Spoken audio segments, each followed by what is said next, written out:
Hi friends, welcome to our channel Subbu Travel Vlog. மக்களே, இன்னைக்கு நம்ம திருப்பதிக்கு போக போகிறோம். கோயம்புத்தூரில் இருந்து திருப்பதி போகக்கூடிய இன்டர்சிட்டி எக்ஸ்பிரஸ் ட்ரெயின் நம்பர் 22616 கோயம்புத்தூரில் காலையில் 6:10 புறப்பட்டு மதியம் 1:25 திருப்பதி ரீச் பண்ணோம். இந்த சூப்பரான இன்டர்சிட்டி எக்ஸ்பிரஸ் மொத்தம் இது போகக்கூடிய கிலோமீட்டர் பார்த்திங்கன்னா 470 கிலோமீட்டர், 8 ஹால்ட்டோட வெறும் 190 ரூபா டிக்கெட்டில் நம்ம கோயம்புத்தூரில் இருந்து திருப்பதி ரீச் பண்ணலாம். நம்ம ஈரோட்டில் இருந்து திருப்பதி ரீச் பண்ணியிருந்தோம். நம்ம போகும்போதே ஃபுட்டு பேக் பண்ணி கொண்டு போயிட்டோங்க.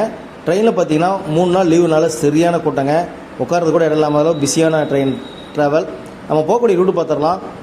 கோயம்புத்தூரில் போகிறப்ப நம்ம ட்ரெயின் திருப்பூர், ஈரோடு, சேலம், சமல்பட்டி, ஜோலார்பேட்டை, காட்பாடி, சித்தூர், பக்காலா வழியாக மதியம் திருப்பதி ரீச் பண்ணோம். திருப்பதி போய்ட்டு நம்ம டிக்கெட் போய் சாமி தரிசனம் பண்ண போயிட்டோம். இந்த வீடியோட ஃபுல் லிங்க் டிஸ்கிரிப்ஷன் கொடுக்குறேன், மறக்காமல் பாருங்கள். வீடியோ சூப்பராக இருக்கும். அடுத்த வீடியோ சந்திக்கிறேன். தேங்க்ஸ் ஃபார் வாட்சிங் சுப்பு ட்ராவல் vlog.